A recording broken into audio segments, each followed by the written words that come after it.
The music in the 80s and the early 90s for video games was so magic, so amazing, because there were huge limitations on the composers. Take, for example, the music from Ghosts and Goblins.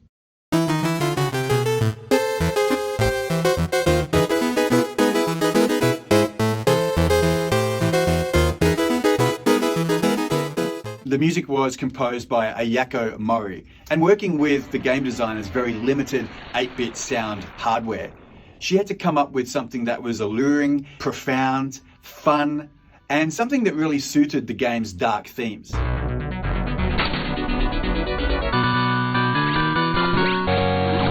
So the game's hardware only had 3 melodic channels and 1 noise channel. So that means you can use 3 channels to create a bass lane.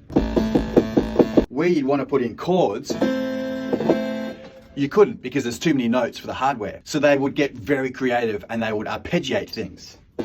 So you get the sonic appearance of a chord, but of course it's an arpeggio, which is a broken chord. I think the fact that they only had 3 channels to work with was a perfect example of creativity thriving under crappy circumstances. It's like you're a composer, you've come out of university, you're looking for work, and someone says, "Hey, would you like to be on this video game? It's going to go all around the world in arcades and whatnot." And you think, "Wow, yes please, that's amazing."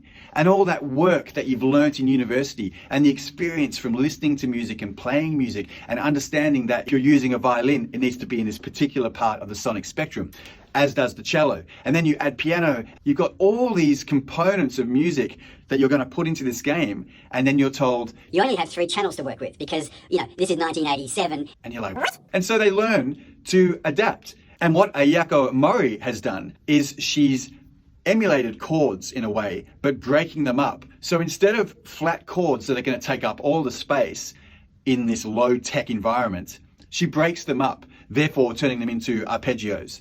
And you get this incredibly dark, amazing, poignant piece of music.